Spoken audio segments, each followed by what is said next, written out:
आपके पास ऑप्शन है, वैसे वैसे आपको मार्क करना है। मेन है हमारे पास कंसेप्ट, ठीक है, कंसेप्ट से आपको देखना है। और कांस्टेंट पावर, भाई ये क्लास नोट्स जो भी अर्जुना के वो लक्ष्य वाले बच्चे होंगे अपने क्लास नोट्स खोलेंगे तो आपको ये एग्जैक्टली क्वेश्चन मिल जाएगा, और ये एनसीईआरटी बेस्ड सवाल है।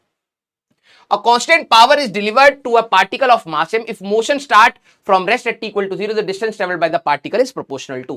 तो पावर आपका जो है वो दैट इज कांस्टेंट, तो पावर को आप फोर्स इनटू वेलोसिटी कह सकते हैं। तो ये M A V equal to constant आया, और यहां से ए इंटू वी एक नया कांस्टेंट मान सकते हैं क्योंकि constant divided by mass, mass same रहेगा।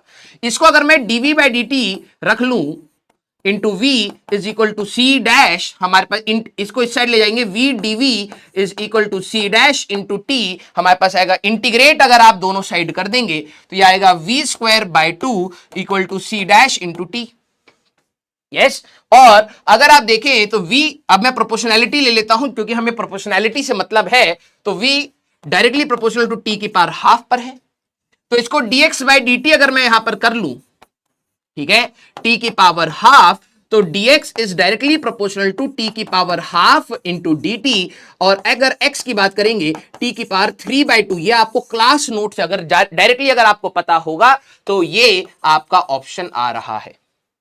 कौन कौन पुराने लक्ष्य के बच्चे हैं, उन्होंने अगर अपने काइनेमेटिक्स के उसमें देखा होगा, डायरेक्टली ये क्वेश्चन आपको क्लास में कहीं ना कहीं कराया गया है। ठीक है सर, स्लोली रिपीट, ओके भाई। देखो इन्होंने कांस्टेंट पावर दे रखी है, ठीक है, तो पावर को आप फोर्स इंटू वेलोसिटी लिख सकते हैं, और पूछा एक्स टी पर कैसे डिपेंड करेगा, तो कहीं ना कहीं काइनेमेटिक्स की चीजें थोड़ी सी यूज कर लेते हैं। तो फोर्स को मास इंटू एक्सेलरेशन, और ये इधर ले जाओगे तो एक नया कांस्टेंट बन गया। अब a इंटू वी है तो एक्सेलरेशन को v dv बाई dx भी रख सकते हैं, और हमारे पास dv बाई dt भी रख सकते हैं। Sir v dv by dx क्यों नहीं रखा, क्योंकि मेरे को x और t का रिलेशन चाहिए, ना कि v और x का। ठीक है, तो मैंने इसको dv बाई dt रखा, इसको इधर ले आया, इंटीग्रेट करोगे तो v स्क्वायर बाई 2 बनेगा, और यहां पर t आ जाएगा हमारे पास, ये हमारे पास dt रहेगा। ठीक है, ये यहां पे t आ गया। प्रोपोर्शनैलिटी देखूं तो स्क्वायर रूट अगर आप लोगे तो t की पावर हाफ रहेगा, और dx बाई dt करके एक बार इंटीग्रेट करोगे t की पावर 3/2 हो जाएगा। क्लियर?